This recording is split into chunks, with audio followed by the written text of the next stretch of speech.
আর কয়েক সপ্তাহ পরে মাঠে গড়াতে যাচ্ছে 2025 বিপিএল।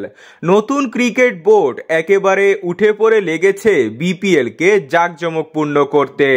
মাঠে থেকে শুরু করে মাঠের বাহিরে সবকিছুতেই আসছে পরিবর্তন। বিপিএল এ ধারাভাষ্যকার ও প্রেজেন্টার নিয়ে অভিযোগ রয়েছে শুরু থেকেই। গত আসরে দু একজন ধারাভাষ্যকার থাকলেও তেমন একটা বেশি উন্নতি হয়নি। অন্যান্য লিগ যেমন বিশ্বকাপ ও আইপিএল এবং পিএসএল এ ধারাভাষ্যকেরা লিগের মান বাড়িয়েছে, পাশাপাশি অডিয়েন্সদের ধরে রেখেছে।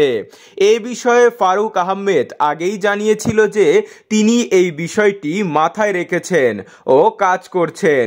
বিসিবি বিপিএল এর প্রোডাকশনদের এক মাস আগে থেকেই নির্দেশ দিয়েছিল বিপিএল এর জন্য বড় বড় ধারাভাষ্যকদের সাথে যোগাযোগ করতে। ডিজিটাল ইনসাইডার ও প্রেজেন্টাররা প্রতিটা ফ্র্যাঞ্চাইজি লিগে ব্যবহার করা হয়, যারা মূলত ডিজিটাল ইনফরমেশনগুলো প্রোভাইড করে থাকে অডিয়েন্স ও টিভি অডিয়েন্সদের কাছে। এর জন্য তারা কথা বলছে বিদেশিদের মধ্যে ওয়েস্ট ইন্ডিজের ইয়ান বিশুপ, পাকিস্তানের ওয়াসিম আকরাম, ওয়াকার ইউনুস, রামিস রাজা ও ভারতের হার্ষা ভোগলের সঙ্গে। দেশিদের মধ্যে রয়েছে আক্তার আলী খান, শামীম আশরাফ চৌধুরী ও মাজহার উদ্দিন।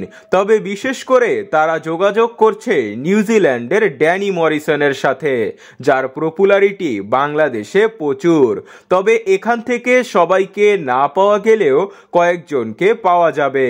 ও প্রেজেন্টারের মধ্যে তারা যোগাযোগ করছে পাকিস্তানের জায়নাব আব্বাস, ভারতের রিদিমা পাঠাক ও অস্ট্রেলিয়ার এরিন হল্যান্ডের সাথে। দেশিদের মধ্যে রয়েছে মারিয়া নূর ও কাজী সাব্বিরের মতো প্রেজেন্টাররা, যাদের কণ্ঠে নির্ভুল ধারাভাষ্যকর শুনবে গোটা বিশ্ব।